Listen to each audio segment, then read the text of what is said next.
আজকে আমরা কমপ্লিট করব railway group D important current affairs. জানুয়ারি থেকে সেপ্টেম্বর পর্যন্ত যা কিছু ইম্পর্ট্যান্ট কারেন্ট অ্যাফেয়ার্স সেইগুলো আমি পরপর ক্লাস নিয়ে আসবো। তো 1 নম্বর কোশ্চেন, গ্লোবাল হাঙ্গার ইন্ডেক্স 2025-এ ভারতের র্যাঙ্ক কত? 102। তাহলে গ্লোবাল হাঙ্গার ইন্ডেক্সে ভারতের র্যাঙ্ক হচ্ছে 102। দেখো, আমি নিচে ব্যাখ্যাও দিয়ে দিয়েছি সুন্দরভাবে যে মানে কোনটা কী জন্য ব্যবহার করা হয়। যেমন শিশু, অপুষ্টি, স্টানিং, ওয়েস্টিং এবং মৃত্যুহার, এই 4টি পরিমাপের র্যাঙ্ক নির্ধারণ করা হয় গ্লোবাল হাঙ্গার ইন্ডেক্সের মাধ্যমে। তো ভারতের স্কোর 25.8, ফলে র্যাঙ্ক কম এসছে। ওকে, গ্লোবাল ইনোভেশন ইন্ডেক্স, আগে জিনিসটা দেখো কি, মানে ইনোভেশন ইন্ডেক্সটা কেন দেওয়া হয়? গবেষণা, প্রযুক্তি, অবকাঠামো এবং মানব সম্পদ ভিত্তিক ইন্ডেক্স প্রকাশিত হয়। তাহলে এটা কোন কোন রিলেটেড? গবেষণা, প্রযুক্তি, অবকাঠামো। আর যদি বলে যে আগেরটা, অর্থাৎ এইটা আমরা যেটা দেখলাম হাঙ্গার ইন্ডেক্স, শিশু, অপুষ্টি, এইসব মৃত্যুহার, এইগুলো দেখা হয় এখানে। ঠিক আছে, এই যে ইন্ডেক্স, এক একটা ইন্ডেক্সে কিন্তু এক এক রকম জিনিসের ভিত্তিতে বিচার করা হয়, বোঝা গেল? বেশ, তো এই ক্ষেত্রে ভারতের স্থান হচ্ছে 38তম। ওকে, তাহলে হাঙ্গার ইন্ডেক্সে 102 আর ইনোভেশন ইন্ডেক্সে 38। ওকে, NIRF 2025 কোন প্রতিষ্ঠান শীর্ষে আছে? IIT মাদ্রাজ। আচ্ছা, এগুলো মানে এই যে NIRF র্যাঙ্কিং, এগুলোর এই র্যাঙ্কিংগুলো কোন কোন বিষয় ভিত্তি করে আসে? শিক্ষকতা, গবেষণা, অবকাঠামো। তার মানে কি? তার মানে IIT মাদ্রাসে এইগুলো সব ভালো আছে। ঠিক আছে, প্লেসমেন্ট সহ মোট 5টি মানদণ্ডে মূল্যায়ন করা হয়। টানা একাধিক বছর ধরে IIT মাদ্রাস কিন্তু শীর্ষে আছে, এই এক বছর নয়। হ্যাঁ, তাহলে আগের বছরও কিন্তু IIT মাদ্রাস এই NIRF শীর্ষে ছিল। দেখো তারপরে কি বলছে, হেনলি পাসপোর্ট ইন্ডেক্স, এতে ভারতের র্যাঙ্ক কত? 85তম। ভিসা ছাড়াই বিশ্বে যত দেশ ভ্রমণ করা যায় তার ভিত্তিতে র্যাঙ্ক নির্ধারণ করা হয়। ভারতীয় পাসপোর্টে 57টি দেশ ভিসা মুক্ত ভ্রমণ করা সম্ভব। তার মানে তোমার কাছে যদি ভারতের পাসপোর্ট থাকে তাহলে তুমি 57টা দেশে ভিসা মুক্তভাবে, মানে ভিসা না থাকলেও ভ্রমণ করতে পারবে। তাহলে 85তম র্যাঙ্কিং। ঠিক আছে, ক্রাইম ইন, আচ্ছা এখানে তাহলে র্যাঙ্কিংটা কীভাবে নির্ধারণ করা হবে? যদি মানে যে দেশের পাসপোর্ট আমার কাছে থাকলে আমি সব থেকে বেশি অন্যান্য দেশ ভ্রমণ করতে পারবো, সেই দেশের র্যাঙ্কিং সব থেকে বেশি, তার মানে সেই দেশের পাসপোর্টের ভ্যালু তত বেশি। বুঝতে পেরেছ? ক্রাইম ইন ইন্ডিয়া 2023 রিপোর্ট কে প্রকাশ করে? NCRB। দেশে মোট অপরাধ, সাইবার অপরাধ, শিশু ও নারী নির্যাতন সহ বিভিন্ন অপরাধ পরিসংখ্যান সংগ্রহ ও প্রকাশ করে NCRB র্যাঙ্ক নির্ধারণ করে। ওকে, বলছে 2023 সালে মোট অপরাধ 7.2% বেড়েছে। আচ্ছা, চিলড্রেন ইন ইন্ডিয়া, এটা 2025 সালের জন্য অত ইম্পর্টেন্ট নয়, কিন্তু এইটা মনে রেখো যে NCRB কিন্তু র্যাঙ্ক নির্ধারণ করে এটার। আর ক্রাইম ইন ইন্ডিয়া 2023 রিপোর্ট অনুযায়ী যেহেতু এটা দিয়েছে, চিলড্রেন ইন ইন্ডিয়া 2025 রিপোর্ট কোন মন্ত্রক প্রকাশ করেছে? Ministry of statistics and programme implementation. Okay, তো children in India 2025 report ministry of statistics and programme implementation, এই দপ্তর কিন্তু প্রকাশ করেছে। এটা কিসের ভিত্তিতে হয়? শিশু মৃত্যুহার, জন্মহার, পুষ্টি ও স্বাস্থ্য সূচকের ভিত্তিতে এই রিপোর্ট তৈরি করা হয়। রিপোর্ট অনুযায়ী শিশু মৃত্যুর হার 25। এইটা একটু বুঝিয়ে বলি, এই 25 মানে কি? তার মানে হচ্ছে মনে করো 1000 শিশু জন্মালো, এই 1000 শিশু 1 বছর হবার আগে 25 জন মারা যাচ্ছে। বুঝতে পেরেছো? এইটাই হচ্ছে IMR রিপোর্ট। ওকে, গ্লোবাল AICT ইন্ডেক্স 2025-এ ভারতের কোন শহর সর্বোচ্চ স্থানে? বেঙ্গালুরু।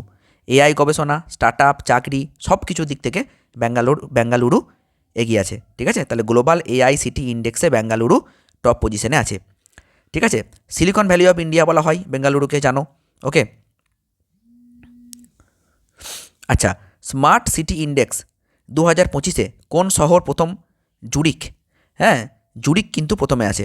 আচ্ছা, এই জায়গাটা একটা কথা বলি, এখানে কিন্তু ভারতের মধ্যে বেঙ্গালুরু আছে প্রথম স্থানে। যদি আমি এবার পুরো ওয়ার্ল্ডের মধ্যে বলি তাহলে কিন্তু বেঙ্গালুরু আছে 26তম স্থানে। বুঝতে পেরেছো তো? এটা কী র্যাঙ্কিং? এটা হচ্ছে global AICT index, global AICT index. Okay, তারপরে দেখো স্মার্ট সিটি ইন্ডেক্সে জুরিক প্রথমে আছে। ওকে, প্রযুক্তি নির্ভর জীবনযাত্রা, পরিবহন, স্বাস্থ্য, পুনর্নবীকরণযোগ্য শক্তি সব কিছুর দিক থেকে এই র্যাঙ্ক নির্ধারণ করা হয়। ভারতের মধ্যে সর্বোচ্চ আছে নিউ দিল্লি, 104তম, তার মানে ওয়ার্ল্ডের মধ্যে 104-এ আছে। আর ভারতের দিক থেকে প্রথমে আছে নিউ দিল্লি, আর ওয়ার্ল্ডের মধ্যে 1 নম্বরে কে আছে? জুরিক। এখান থেকে আমি আরেকটা কথা তোমাদের জন্য বলে রাখি, এই জুরিক হচ্ছে সুইজারল্যান্ডে, এটা মনে রাখবে। হ্যাঁ, জুরিক কোথায়? না, জুরিক হচ্ছে কিন্তু সুইজারল্যান্ডে, TZERLAND, সুইজারল্যান্ড একদম। আচ্ছা, NARI 2025 ইন্ডেক্সে ভারতের সবচেয়ে নিরাপদ শহর কোনটি?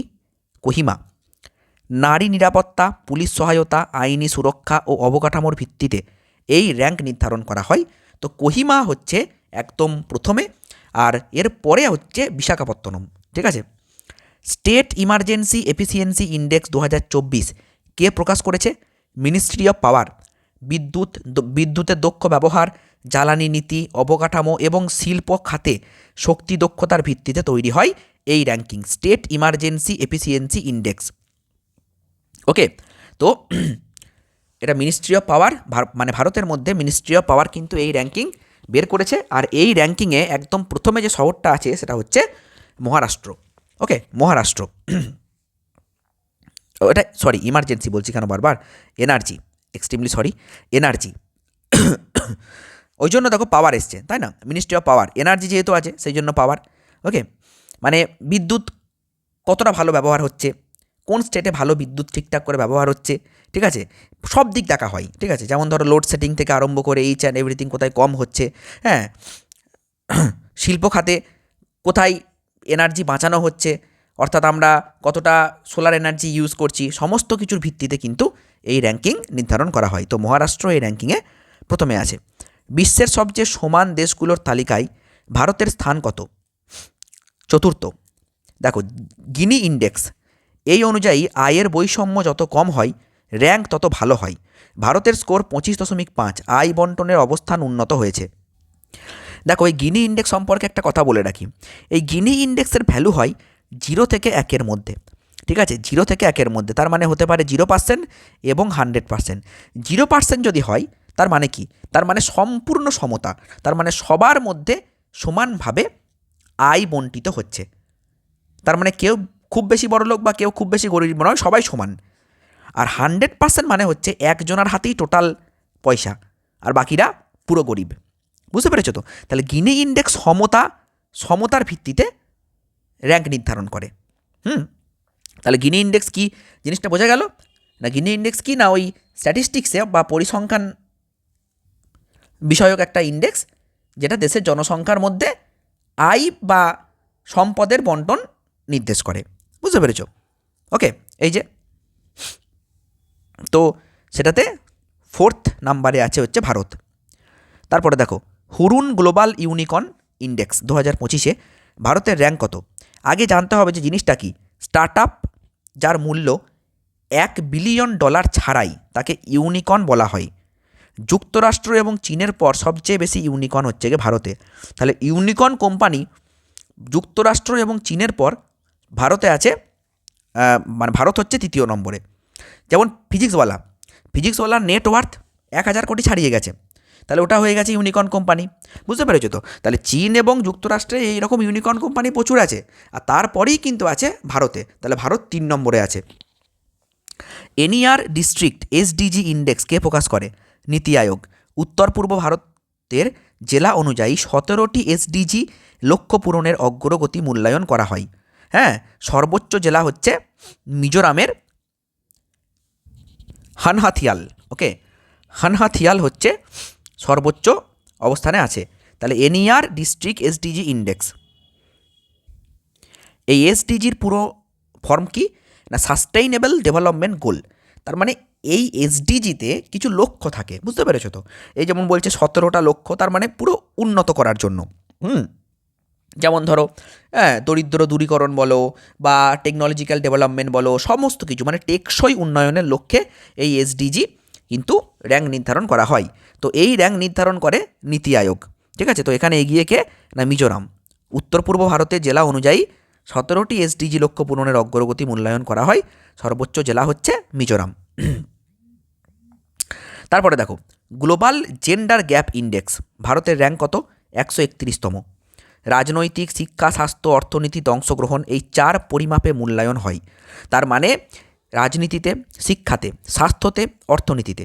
ঠিক আছে, এইগুলোতে শুধু কি পুরুষরাই অংশগ্রহণ করছে, না পুরুষ এবং নারী সমান হারে অংশগ্রহণ করছে? তাহলে যে দেশে পুরুষ এবং নারী সমানভাবে অংশগ্রহণ করবে সেখানে এই র্যাঙ্কিং অনেক এগিয়ে যাবে, তাই না? তাহলে ভারতের র্যাঙ্ক কত? 131তম। ইউএন এসডিজি ইন্ডেক্স, এতে ভারতের র্যাঙ্ক কত? 99তম। জাতিসংঘের 17টি টেকসই উন্নয়নের লক্ষ্যের অগ্রগতির ওপর ভিত্তি করে প্রকাশিত হয় এটা। মানে এসডিজি মানে তো বলেই দিলাম, সাস্টেইনেবল ডেভেলপমেন্ট গোল। তো এতে ভারতের স্থান হচ্ছে গিয়ে 99তম টোটাল, মানে একদম বিশ্বের মধ্যে। এটা ইউএন বের করে, মানে জাতিসংঘ বের করে, বুঝতে পেরেছ? আর ভারত যেটা বার করছে সেটা কিন্তু বের করছে নীতি আয়োগ। ওকে, গ্লোবাল পিস ইন্ডেক্স 2025-এ কোন দেশ প্রথম? আইসল্যান্ড। ঠিক আছে, রাজনৈতিক স্থিতিশীলতা আছে, অপরাধ কম হয়, হ্যাঁ, সামরিক ব্যয় কম হয়, তো সমস্ত কিছু সূচকের ওপর এই র্যাঙ্ক তৈরি করা হয়। তো আইসল্যান্ড কিন্তু একদম প্রথমে আছে। কিউএস ওয়ার্ল্ড ইউনিভার্সিটি র্যাঙ্কিং 2026-এ ভারতে কোন প্রতিষ্ঠান প্রথম? আইআইটি দিল্লি। ওকে, আইআইটি দিল্লি। হ্যাঁ, গবেষণা, কর্মসংস্থান, আন্তর্জাতিকীকরণ, একাডেমিক প্রভাব, এই ভিত্তিতে র্যাঙ্ক নির্ধারণ করা হয়। আইআইটি দিল্লি কিন্তু বিশ্বে 123তম। হ্যাঁ, কিউএস ওয়ার্ল্ড ইউনিভার্সিটি র্যাঙ্কিং, তার মানে ইউনিভার্সিটিগুলোর মধ্যে। তাহলে ভারতে আইআইটি দিল্লি প্রথম, আর বিশ্বে 123। ওকে, তো এই কিউএস ওয়ার্ল্ড ইউনিভার্সিটি র্যাঙ্কিং কিসের ভিত্তিতে করা হয়? গবেষণা, কর্মসংস্থান, আন্তর্জাতিকীকরণ, একাডেমিক প্রভাব, এসবের ভিত্তিতে। এনার্জি ট্রানজিশন ইন্ডেক্স 2025-এ ভারতের র্যাঙ্ক কত? 71তম। ঠিক আছে, টেকসই জ্বালানি ব্যবহার, নীতি উন্নয়ন ও নবায়নযোগ্য শক্তির ওপর নির্ভরতা অনুযায়ী র্যাঙ্ক হয়। শীর্ষে 3 দেশ হচ্ছে সুইডেন প্রথম, ফিনল্যান্ড দ্বিতীয়, ডেনমার্ক তৃতীয়। আর তারপরেই, আচ্ছা, তারপরেরগুলো অত ইম্পর্টেন্ট নয়। এবার আমাদের ভারতকে মনে রাখতে হবে যে 71তম স্থানে আছে ভারত। ওকে, এনার্জি ট্রানজিশন ইন্ডেক্স। ওকে, গ্লোবাল হিউম্যান ডেভেলপমেন্ট ইন্ডেক্স 2023-এ ভারতের র্যাঙ্ক কত? 130তম। গ্লোবাল হিউম্যান ডেভেলপমেন্ট ইন্ডেক্স কি দেখে সেটা আগে দেখতে হবে। স্বাস্থ্য, শিক্ষা, জীবনযাত্রার মান। হ্যাঁ, ভারতের গড় আয়ু 72 বছর হলেও শিক্ষা খাতে স্কোর কম। তাহলে ভারতের গড় আয়ু ঠিকঠাক আছে, কিন্তু শিক্ষা খাতে স্কোর কম আছে, সেই জন্য 130তম। ওকে, ওয়ার্ল্ড প্রেস ফ্রিডম ইন্ডেক্স 2025-এ ভারতের র্যাঙ্ক কত? 151তম। সাংবাদিকদের নিরাপত্তা, স্বাধীনতা, সেন্সরশিপ, এই সূচকের ভিত্তিতে র্যাঙ্ক নির্ধারণ করা হয়। তাহলে যে দেশে সাংবাদিকদের স্বাধীনতা সব থেকে বেশি সেই দেশ একে থাকবে, তাই না? ওকে, একদম টপে কে আছে জানো? নরওয়ে। এটা মনে রাখবে, একদম টপে কিন্তু আছে Norway. Okay, NORWAY, Norway. India justice report 2025-এ কোন রাজ্য প্রথম? কর্ণাটক প্রথম। Okay, India justice report. Police, আদালত, জেলা প্রশাসন, আইনি সহায়তা, এই 4টি সূচকে মূল্যায়ন করা হয়। কর্ণাটক কিন্তু ন্যায় বিচার, পরিকাঠামো ও মানব সম্পদে সবচেয়ে এগিয়ে, বুঝতে পেরেছ? গ্লোবাল এআই ইনভেস্টমেন্ট 2025-এ ভারতের র্যাঙ্ক কত? 10ম। বেসরকারি এআই বিনিয়োগে মোট পরিমাণ অনুযায়ী র্যাঙ্ক নির্ধারণ হয়। ভারত $1.4 বিলিয়ন এআই বিনিয়োগের মাধ্যমে শীর্ষ 10-এ জায়গা পেয়েছে। ওকে, তাহলে এআই ইনভেস্টমেন্টে ভারতের স্থান 10ম। ফার্স্ট পঞ্চায়েত এনভার্সমেন্ট ইন্ডেক্সে কোন রাজ্য প্রথম? গুজরাট। ঠিক আছে, গুজরাটে পঞ্চায়েত কিন্তু অনেক অ্যাডভান্স হয়েছে, সেই দিক থেকে কিন্তু গুজরাট এগিয়ে আছে, বুঝতে পেরেছ? আচ্ছা, readiness for frontier technologies index 2025-এ ভারতের র্যাঙ্ক কত? 36তম। এআই, রোবোটিক্স, ব্লকচেইন, অটোমেশন গ্রহণ ক্ষমতার ভিত্তিতে প্রকাশিত হয় এই র্যাঙ্কিং। ভারতের R&D খাত শক্তিশালী হলেও আইসিটি খাতে উন্নতি প্রয়োজন। এই আইসিটিটা হচ্ছে ইনফরমেশন অ্যান্ড কমিউনিকেশন টেকনোলজি, বুঝতে পেরেছ?